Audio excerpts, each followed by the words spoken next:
Welcome to Beyond Transcripts, the podcast for educators who want to meet and exceed best practices in transcripts and education management.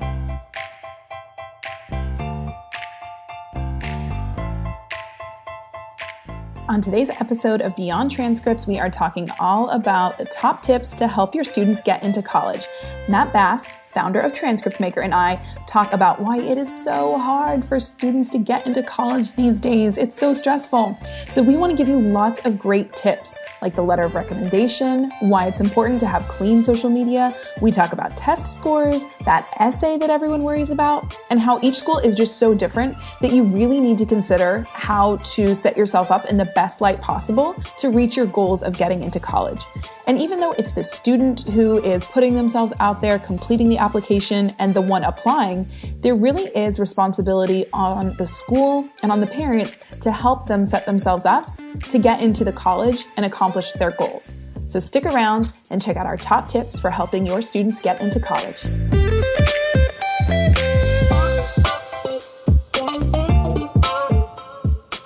All right, Matt, how are you today? I am doing great. The sun is shining. It's a beautiful day. How are you? I am awesome. Yeah, it's sunny here too, which is fantastic. Okay, so before we get into some really great tips to help students get into college, why is it so hard to get into college these days? What's going on? Well, college is very competitive these days, for sure. There are so many students trying to get in, and the competition is fierce. So when you're looking at applying for college, you really have a challenge ahead of you, and it's important to go into that challenge prepared to tackle it in a way that's going to increase the likelihood of you getting accepted. Going into it, of course, there are other ways to go besides just trying to get into a state school or an Ivy League school. You can always start out trying to get accepted at a community college. That works for a lot of folks. Usually the first year of college is kind of a repeat of high school anyway. So we won't tell that's always that. Right. That's always an option, is to go to community college your first year. And that might buy you some more time to try to get into the college that you ultimately want to be at. And sometimes it's a lot easier getting into a state school if you have a year of community college instead of just jumping straight from high school. That's an idea. Yeah, that's a really great point. I think a lot of times students and even their families feel like, well, community college, it's not a good choice. I'm trying to get into this Ivy League school or this state school. And that is a fantastic goal. But the reality is there are so many students applying, and we'll get into some tips to help you get there. But there's not just one path. It's not just starting there as a freshman that puts you sort of at that school ultimately.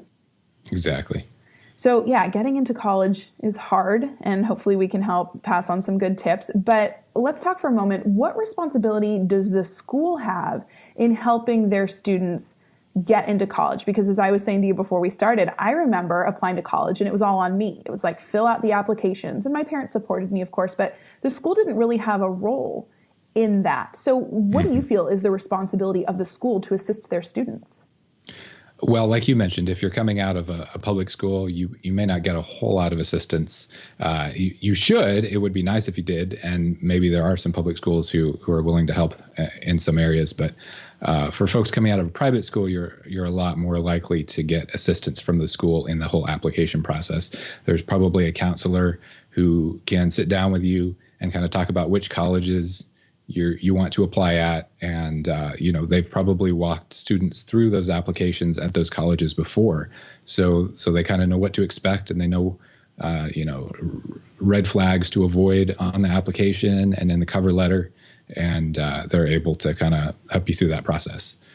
So for public school administrators too, this is a great way to distinguish your school from other schools, is really focusing on how you help students get into the college of their choice.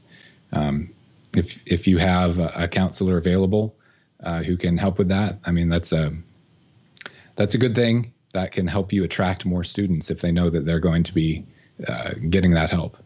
Absolutely. And I think back to my own time, and I think part of it was like, well, I can do this, right? I can fill out these applications and I can request my transcripts from school and I can fill out all the information. I can write the essays, but just because I could do it doesn't mean that support wouldn't have also been beneficial. So I think that's important for the schools to communicate to students that we're here for you, that we do have this support available, because I think, students are trying to become more autonomous. Parents are probably trying to help support that too, but knowing that this is a great time to lean on those resources that you have. Absolutely. Because for the student, especially, it can be a scary time, looking at going off to college.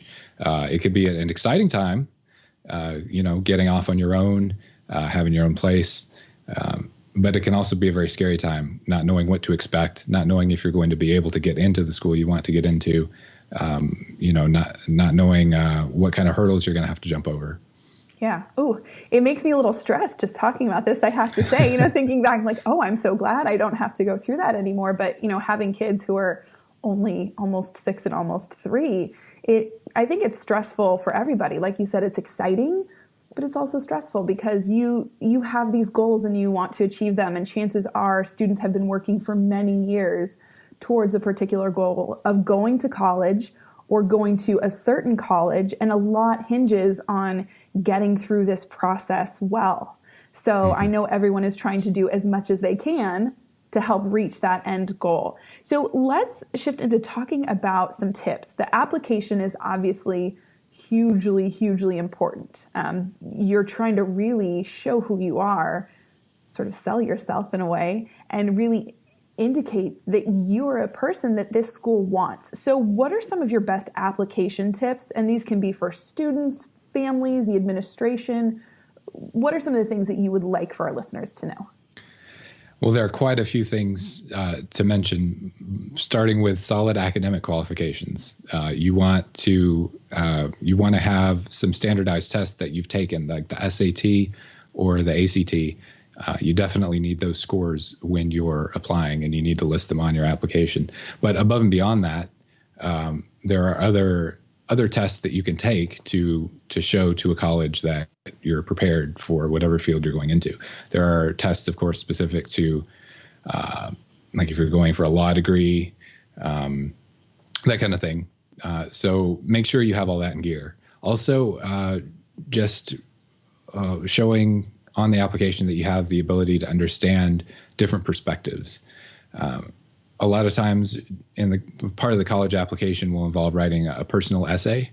It's not always required, but sometimes it is. And that's a great opportunity, to show the college that you can think critically, that you can understand other people's viewpoints, and that you can reason about things. They're going to want to see that for sure.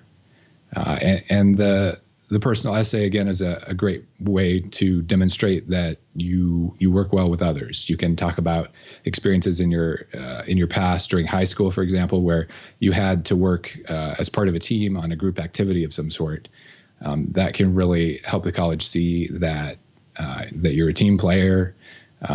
That'll be important also after you graduate from college when you're seeking employment. Yeah. So along those lines for the college essay, because it's been many, many years since I applied, obviously, you may not know this, but are the essays, are they typically sort of open-ended, or are schools giving you need to write about this particular topic? Because I love what you're saying, that the essay is an opportunity to not just talk about yourself, but show that you appreciate differences, to show that you're a team player. Is that something that the applicant will have to fold into a very specific topic, or are these topics a little more open-ended where your suggestions are easier to insert?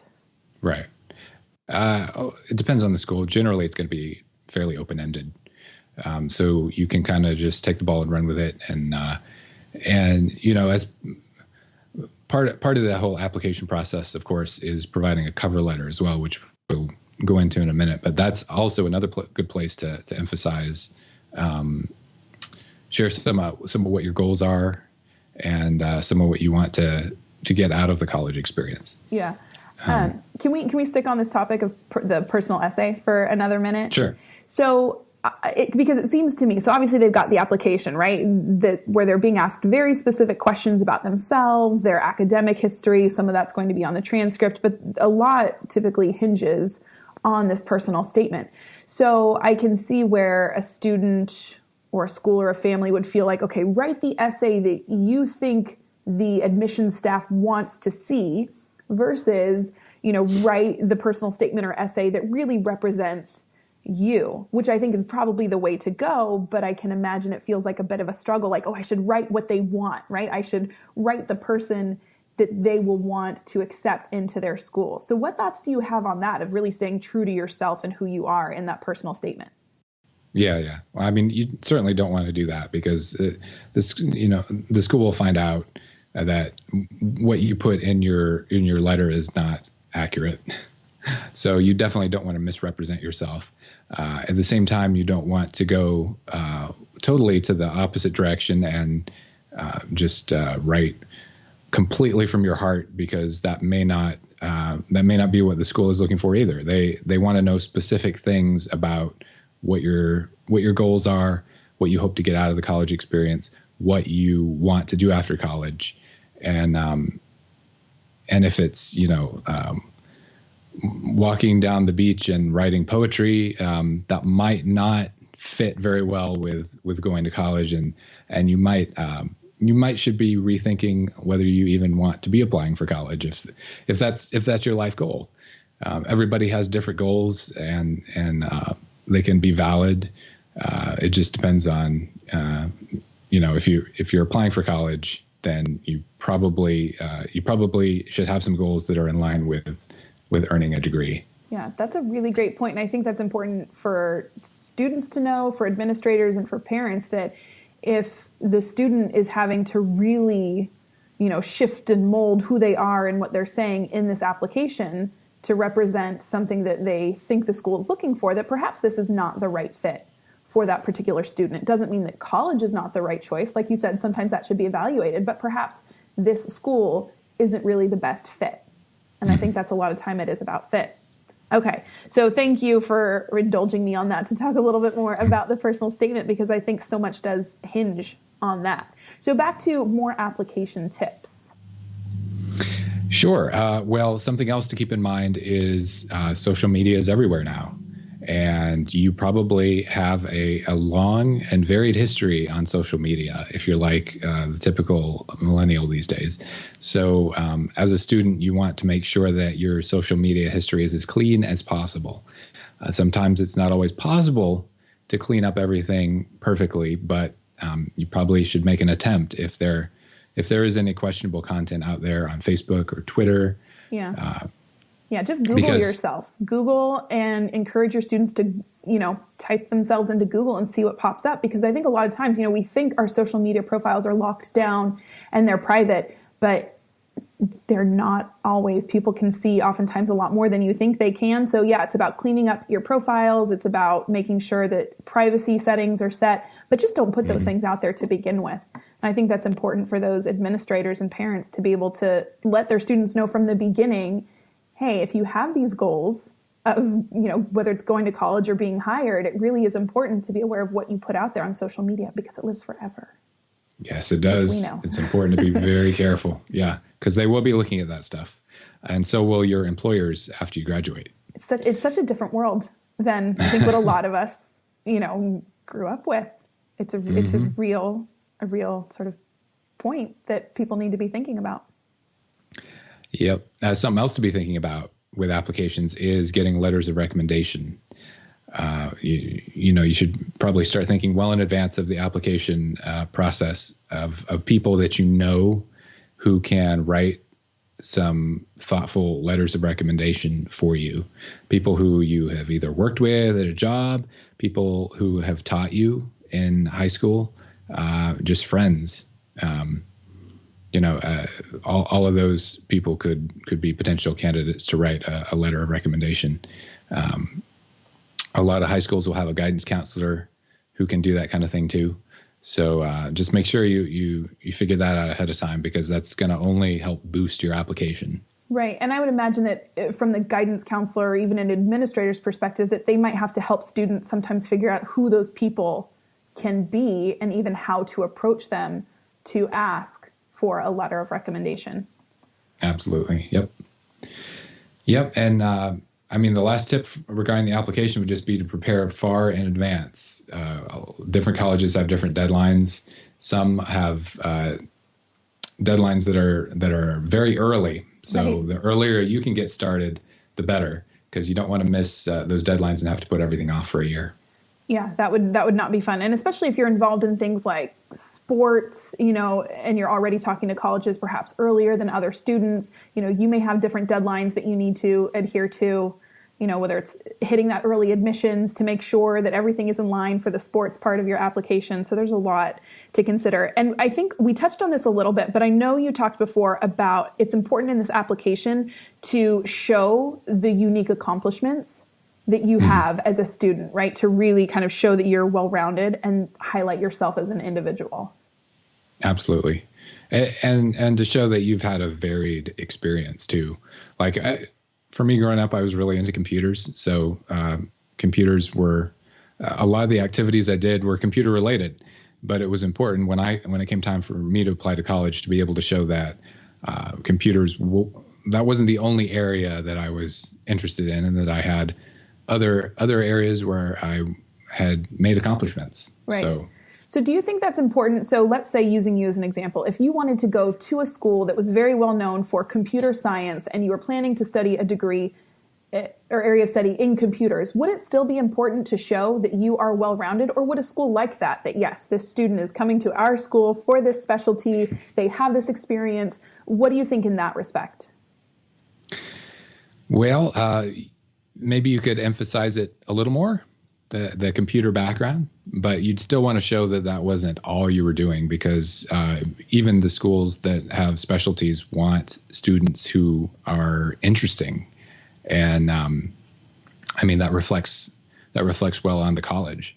So you don't want a very monotone experience on your application. Yeah, that's a great point. And as you already talked about, another way that you sort of show who you are and can help the school really understand a bit more about you is that cover letter. So let's shift into some tips for the cover letter. I'm trying to think back. I don't even know if I did a cover letter. Is that sort of a newer thing that you should be doing with your college application? Is that now required?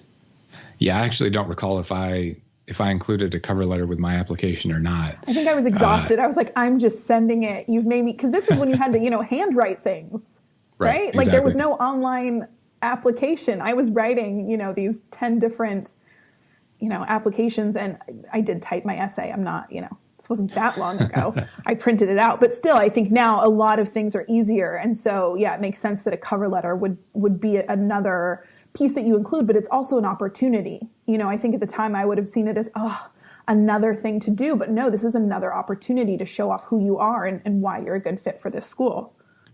Yeah, absolutely. I mean, regardless of if the school requires it as part of the application packet or not, I would recommend including one, because it can only improve your chances of getting accepted.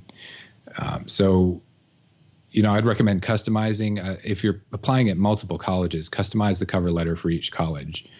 Don't just create a generic letter and copy and paste it for all the other colleges. That can be a little obvious. That's a good rule of thumb in life in general for, down the road when you're applying for jobs. Don't just copy and paste. It doesn't usually work out for you. A little bit of a personal touch is nice. Yeah, absolutely.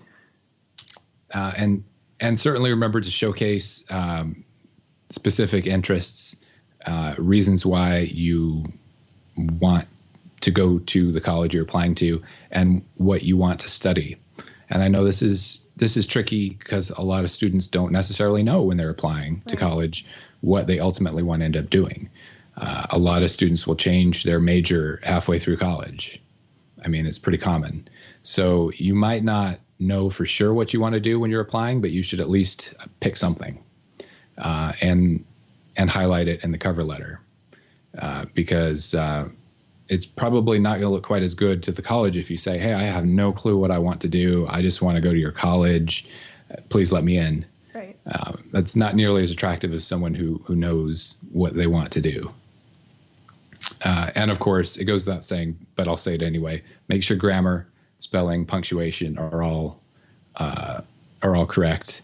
Use some quality paper and a good printer. I mean, there are cheap printers everywhere that produce really poor-looking documents, but you want to find something that looks really professional. Yeah, this is the time to make sure the whole package speaks for you.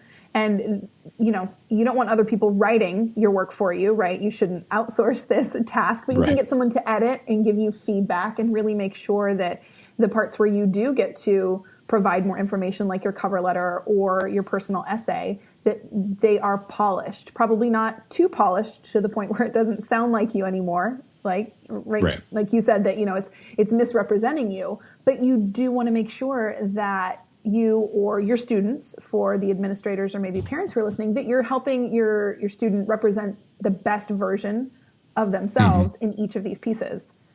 Absolutely. And this is another great area, if you run a private school, for you to help your students.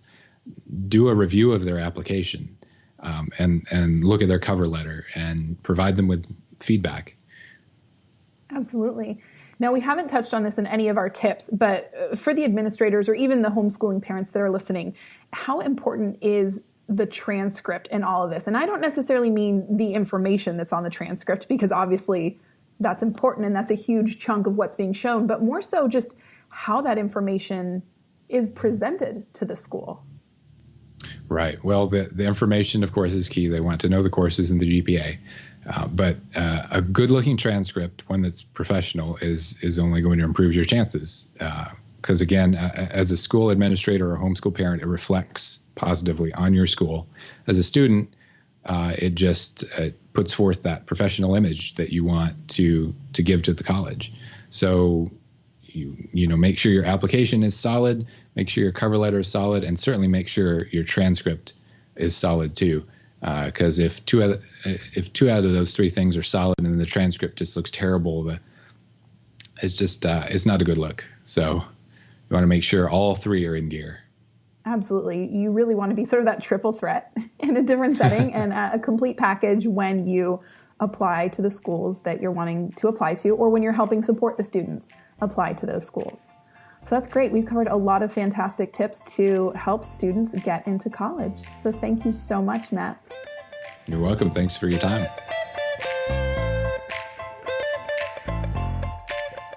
Now that you've heard all of these great tips for how to help your students get into college, from the application to the cover letter, and the responsibility that everyone has to help these students achieve their goals, if you want to hear more from us, don't forget to join our newsletter. And if you'd like to check out Transcript Maker, we offer a 14-day free trial, so sign up for that.